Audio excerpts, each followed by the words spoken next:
no kwa wie no na watimi enyemu ahasa aduana ba ko 341 votes no waden sam dodo na na etudwa na wo che se wo behwe ama asumdwe etimi akoso ewo wontem na watimi aka wonom ono omkosi aka ni nyina be se nipa nso no waka wonom nyina abom sebe ya wonso no wani suade hu so obepre adwa no ede ama won kofo no etimi abem nempo no MPP eni suade hu no wobotaye se breaking the 8 no watimi aboa ama no abem nti no Madam Dokua ne nsemo a yenya ye ni bi ena ye hwese ye bebo ede ama mo no yenim afidie no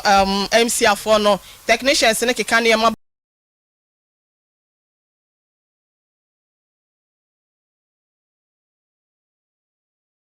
mo ewo afrafranto work ni mansa na yerua alankwadwo hwematen alankash ene MPP amanyoko so no moto nkwanta ya pai enye ade a ono ankasa de ne hofori wono beyond nam so nte no afrafranto party movement for change wakwa akopa na enu ada afrafranto dodo na titigu ye wasante mantem kropom hasenom ni nyina ene se nipa be se empima hasa 300,000 ya emebunu di mwetintemai ena wono mede omu ka ho ewo saa nantie ho a enam so nte no eniema hodo ya ekomu ne de abusia esewani ensaw kachre wono mo magidi ewo nwum tuo mu ewo celebrities na fa no dodo na na yade a na wonom etechre ene Oliver Khan wanyi ne ho afiri mu sister fie di mu dendenden emma eyetwene Jonas enso wono soso techre ne de efrem na no ena yewura alankash panyi ena yekofari bai ene kendifo edema afrafranto ekuo no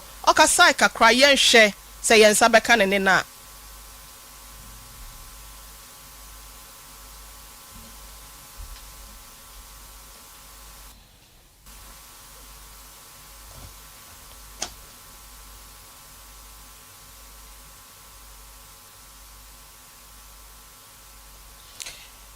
Abusia mo fanche ye pa na yehu se kwakwa de bibia ba betie si ahoma no so ntina ma yehu yewura ka hyenso yi ne ye boye homoden se ensemo a ekọ so a wokan ye ene se wo behwe se be ya ono anka sampo MPP amanyoko no bra na wodi mu ntintima asasoafo ya wo hwe adwadie ene ye mfidi nwuma so no wo ye na afam de bia bebro se mfie dunie no wani wo manfo hwamo ema ye dwade ho nsem esisi na kwan mu no eyade a enoa na wo bo awremu ede enema foforo ye no ye nsesan ye betimi aboa ama my Ghana yankasa yankan die ya ye hwehwe ene yankasa ye mpuntuo ya ye ni edi ehire no yensa etimi akente no ebusia wosensesan ye mapa ena wode ba sebe ya Ghana fo asetene mu no ene manyina ebekoye ede ama ye wei eye ra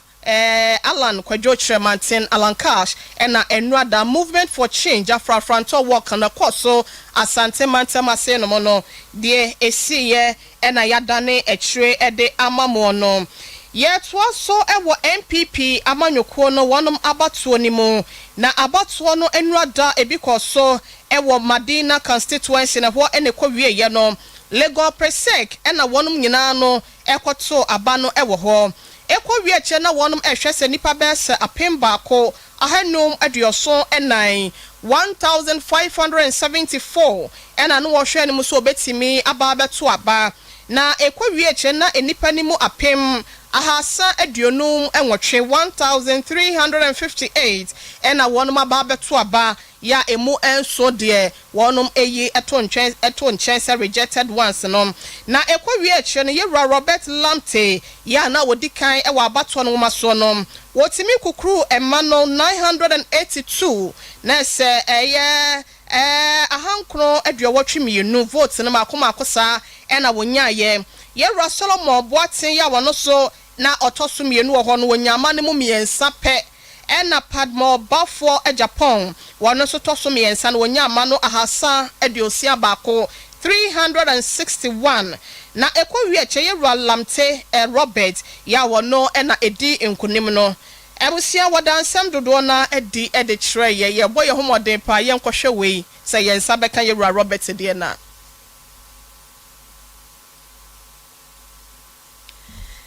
very unfortunate abusia mo fanche ye pa mo fanche na ye hwe se abato ni mu ensem a ekoso no ye nsa beka na enka yetimi adane ekire ede amamo na nka bohu se de niema esi ekọ ewo efem ho na yenkọ na yewura Eugene ahen wono eyenkita hode bofotene ede ma eye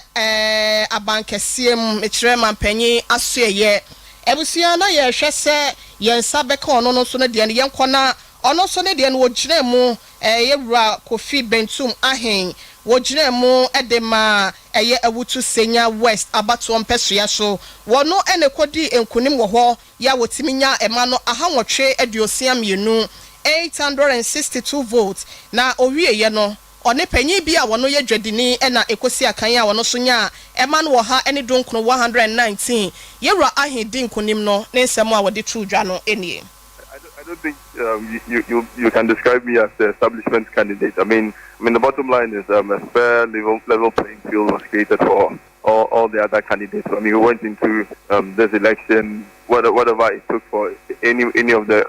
contestants to win. We all brought it to bear, and at the end of the day, I think the constituents or the delegates of the New Patriotic Party found favor with the kind of message and the kind of campaign, and that took over the last 4 or 5 months. So, I mean, bottom line, I believe it was a level playing field for all the candidates who contested in this election. And I mean, there was nothing done to favor me or favor my opponent. I mean, bottom line is we all went before the 1,030 delegates of the New Patriotic Party. We sold our message, and the delegates bought into my message. And I mean, bottom line is we have a tough ask going into the 2024 elections. But what I'm quite excited about is the fact that for the first time in our history, especially in this constituency, I mean, the president won this constituency in 2016 and 2020. So it was unfortunate we lost the parliamentary election in 2020. But I believe strongly that with this strong record, I mean, if we do our things well as a party, if we're able to unite the base of the party, if we're able to bring everybody on board. Ebusia yewura Eugene ahen na yekọ ekotie no wabra wodi enkunim no yeto ansem no so ewo eye abato ni mu ensem ni mu ade a na chese yenkọ Colonel Kwadwo Damoa emom de no so na yewura Colonel na wode ensem bi atudwa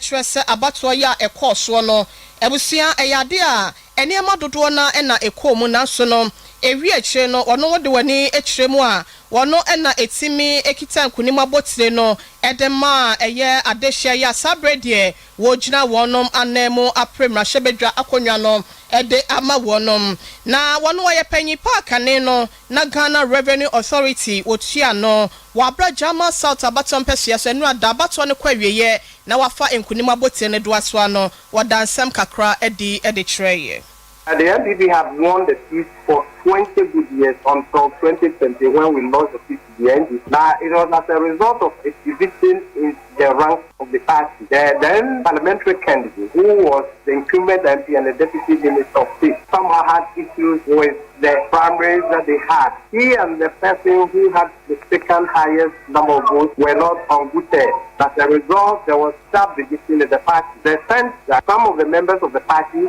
joined an association called Skirt and Blouse Group. And that Skirt and Blouse Group, instead of campaigning for the NDC, rather campaigned for the NDC candidate. Whereas in the presidential election, His Excellency the President won with over 15,000 votes as against former President Mahama. In the case of the parliamentary elections, the NDC won with less than 2,000 votes. So clearly, it was as a result of division in the ranks of the party. My first major task is to unite the party. I campaigned on the pillars of three attitudes: competence, unification, and humility. The major one, I believe, was on unity, how to unite the party. I had given promises to the Council of Elders, Council of State Front, and the constituency executive that if I were to win, my major priority would be to bring the party together. And I have been working along those lines. But I'm so free with all of them. And when I won today, all of them have congratulated. And during our campaign, we were discussing, we were meeting. And anytime we met, we were joking and about the whole thing. They said I was an old man and they were young people. And I said, well, we say only penny a day. So definitely with my major asset as the oldest among them, with the experiences that I have, with the training that I've had, the qualifications and the competence that I have, the skills. Ebusia nipa yate nenken na chese yewura amo ano no se wode wani kiremu ewo German South no na franco no abotire ne so aye ewo anu adabra na MPP amanyoko no wonom abato no ekoso na yada so ejremu ewo amanyoko na abato ne mo na busia yesi ensemu ekoso ewo akire no na enya semketo ne nyina ne se delegate ahodo ye bi eye polling agent constituency for ahodo ya wonom eye empanyufo wo mo no wonom ene kototo sa ba ne empanyufo bi no mo eka ho na yesi anu ade bi no botom ye ma se be yesi vote buying no ekoso papa ama Sompa kase force wode wani kiremu ewo mampon ne nkwado a sensemu ekoso wo no wokọ Facebook abusia wo be hu ewo Sompa TV ne so no na etwaguo no na chese ha wode kire flat screen na chese daso wagisika asa je flat screen dia ka ho TV boyam okwa kwa chese ne nko wa chese nura nko ano na abato no de wonya free mo no na chese mampon ne importemo na wode wani kiremu ewo Nkwanta South abato mpeso aso ye no so ewo otimantemu a saa so na just wo je 500 Ghana cedis na wa je flat screen dia ka ho 500 cedis kanisika 5 million na wasa age flat screen bi esa ede aka ho a enema ahodo ye ne yesi ye bracket ahye pro ye kankan ni dream die obi kwotena aban mu a ewo se wo hwe eprim puntu ede bre na de hye no ubehu no ope ono akasa ne botom die ni nyina ne se Wadin kaya boka ansa na walk of flat screen one tokora no abusia we da me ha many nka 1000 something 3000 cedis kwa no beto na nipa sen ekoto ye na beka mako eho bo na wasai 500 cedis no na chese okwa aban mu na se wonya ne de enwie ya enya ade obepere ebi nso ede ama ne nkofo a wo mangasa nso kwagina wa na mu nti no de ekoso ewo abato ne mu enura da wabra na se vote buying so nsem etoto edwa no ebusia abrekuma central kra no ebi ekoso wo ho na Nkwanta South ye no so ewo otimantem so no ye chi bia Sompa TV na etwegu a nkofo apake omomotos ne bicycles ahodo wo de ekoso Sompa TV Ghana wo Facebook ana YouTube Sompa TV ne kohwe wani so ade sede wono masiani agye a wo de ahurusie se abato na ama enka wo omukramponko wo ho enye de no yemfa eno ensi ho abato ne mu nsem nyina de ekoso no na yadane ekire ede amamo no na enu achi efiada ena omamu ni nyina edisi ho ma nananom akuafo ya wote mpenten kwate ahesuo ekọ nwurem kope enema ahodo ba se be ya yaduane die ene empoya no mu ho no enema bekoye ede amaye no yedidi wonder kese e wo hase no na ensem dodo na ene to dwa yadane ni nyina achi ede amamabusia asemu efra santemampon eba no enye dekola panyi pa ya wo boni din so no na eye best farmer esa wono nyina mampompotam wo de ono energy enkunima botene se kwefo nyina no wono ene bo ne homoden yekoda sore ya enrada papai atina nanom ewo ensiedo nana owusu menu na ono akasa ne ba ene ye bonkomo ya mane boni a yefra no ebenenza owusu ansa energy enkomotwetwe ede bre yenko na best farmer ni fra wafri mu ene ho nkomobo no enkotie bimra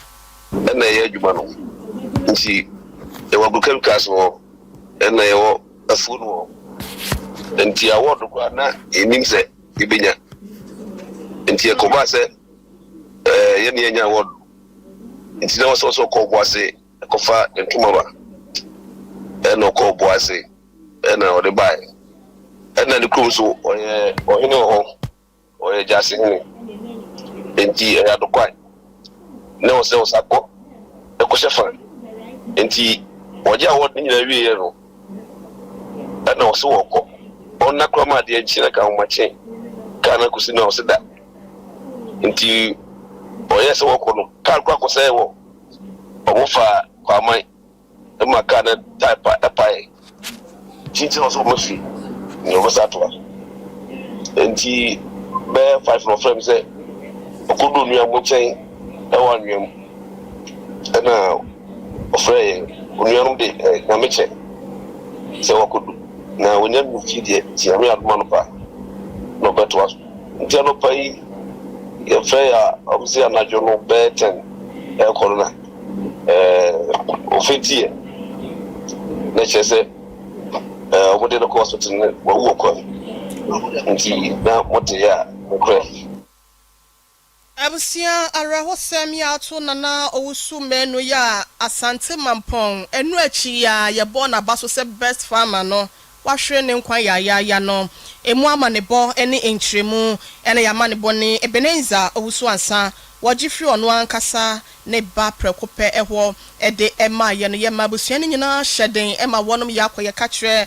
nyankopon se onfa nananso ekra ensie enfa ema yen yemfri ho na yemfa ye ne entremu ewo nana akoma wono ene ye sompa hene ewo eye sunya ne nananom atankonwansa aseso na obahema akasa edu tudwa se yakobrewu a yenso ampafe ne nyina ne se omayi mo no eyade amprewanyin nsempanyifo ye biabo asebeya wobetimi etu ase na ho sunsun asobone ya ne titu mayua edebesua wonso mabi ka wofo emabi ekosoe aban eni nipamu ne nyina no yetimi ahwe etwato na so no wo kire mu se enipa fa ahodie ho nsam dodo na ya yegyan mi ankasa mepemu de ede ama me ne titu ene emayua wasi so fofora wasi yetinetine wonom na yetiatia wonom te se kan teteme ma peso ene abayua so kodi nsam na kwa abonte na wa amantem anadwo na chese wada na homache yebesisira kakadro ne ade bi atwiaw ne ade bi afefa wanemu na ebowa enokura ye dro na ese next time na anasa da foforo no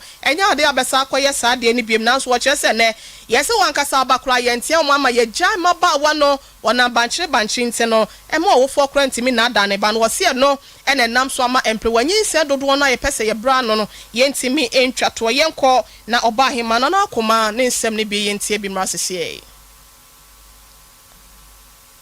Some Gavana years of no right. Obia for now for can. All power based on the answer and you also now for any Nipepi accept your mobile say a colleague mobile and not in any better than Namashan, Namabuan. Then you can be great fair custom. Let's see, I want to do one thing. The Akoya, on your union, yes, so thing, I'm here to say, take the witch man. No, only be here. Akoya, the nation. Onchiman, not only that. Ebusia nipa yate ne nkan eye sompa hema ya wono ewo sunwane na nanama tankonwansa aseso nana akoma ene ne din afeye monremo ewo agudie ho ensem na ye hyase e de free eye Ghana Premier League match day 13 no emu ene nyankopon eye adomo a match sini bi ebetutodwa wa bra no miensa abo Aduana FC Aduana etnefie ewo nana jima bedu park ho na watonsa de afre Accra House of Folk am de abo ani ewo ho sa so ena tanobofo akwa ebetna Dr. Kwame Chase Sports Complex na wonom ene samatese de abo ani Gold Stars betna bibia ni park na wonom enso ne insuatema de no etimi ahyehye so Accra Lions ewo Wafa Park so gakope no wonom ene Nations FC ena ede bebo ani na ebusia enura de no etese ebi entimi amaso ene de no ne yebobo so amamo na Carolina United nso ene eye Bechem United ena Ali Mahama Sports Stadium wonom ede ebehia ewo ho Great Olympics ebetna Wafa Park na wonom ene Legon Cities de no etimi abaso ene de 3 p.m. ena games ni nyina ebetutodwa na nyakopo ya adoma watchna danom no nsia brem pepe krobia sante kotokometema wukuma pemo apembeba umone brekum Chelsea ena edi beshia Retamale United and so ene mediama de no ebeba so ma House of Lions ene Dreams FC de no so abusia etimi atodwa table no say ene city Adriana de kan with 21 points into Atlanta to me no our 21 summer test to me and 20 points Bekum Chelsea to 9 our 20 points Nations FC etoso enum our 17 points Bechem United etoso ensia our 17 points House of Folk to so 16 points Asante Kotoko so watwe our 16 points Great Olympics etoso enkono our 16 points and no any dear wona dear watoso edu na busia yenhwe na yemfa eno ento aso yebofo akwata no our 16 points 11 ya mediama 16 points Akla Lions so dumienu our 16 points dumiensa ya Dreams FC our 14 points and Tamale and so etoso dunai our 14 points wo Canada FC etoso dumienu our 12 points Bibiani Gold Stars and so etoso dunsia with 12 points Lagos City etoso dunso our 12 points and Lions etwatso ewo dunwatwe ho no so ewo 8 points ewo ho afeye nremu ewo CAF Champions League ni mo enema etotodwa ewo ho na hwan ede na edru so misro TP Mazembe enuada wonom ehye baako editia Mamelodi Sundown ema wonom entimi antibi Nuadibo 2 ena Pyramids enso anshebi ewo ho Garazi 2 Simba 0 Garazi 0, Simba 0, and Asek Mimosa 1, Wak of Morocco, Entimi Antibi, Al Hilal 3, Esperance de Tunis, and so Etebako Ewo, Etwa de Sahel, Entimi Antibi, and Asoman Shebi Ama Petro de Luanda, Ebetimi Echa, Wonum Ekamino Ewo, Mediama FC, Wonum Ekoshe Ghana and Munyam, Wabla Wonum Eche, a year below that, Eshe Wonum Ekamino, Emma Watimu Bako Ewo, Younger 1, and Ali, and so Etimi Eshe 1, Ewo, Nacha say, and Sama Hudoya Ekoso, Ewo Champions League, Nimono, match day 2, no, and I de Amamono, yet the West say Echa Tuana Yetimi, Asore Eso, na European, Europa 2024 Germany no say and a final draw no penny for Ayakosi Group A no Germany, Scotland, Hungary, and Switzerland, and a Bequaco share Group B no Spain, Croatia, Italy, and Albania, and a one and a Group C no sono, Slovenia, Denmark, Serbia, and England. Upiemo ewo Group D ni mwa playoff winner no bebano ebusia Group A ni no and a beba beshem to Netherlands, Austria, and France, and Ebebo Ewo Group D in Group E no so Belgium, Slovakia, and Romania, and Group B no the obedi council so and also the obe free mabano obeba beka one who Group F no so say and etie ebusia playoff ebeko so ewo Group C ni no beba beka ho ama waka Portugal, Czech, and Turkey for no so ho ama said de nema esiko ewo Europa 2024 Germany and final draw no said de esitie no and de amam no ye gina ho se ne de nsem nyina Sierra Santia Boa Benedict ye de aseda emano ama news cream was Sompa 93.1 afa Sompa 98.9 sunyane ena Sompa 90.7 enkranza ne nyina no ye da wono mo ase miame ba kwaku jesi ekoba jesi sempremo won twa me fa Sompa television so a abefo tete fidi ahodo no social media platform no so no me ba Rangsford eno no so de me call so miame nua bema ma de nyina bema safo kantan kan so echinchin fidie no fruma ede ema me din do hene ire ma me ekua yeboa esia ma yada mo ase akra mo dwumedie ya aka no etoa so ede ama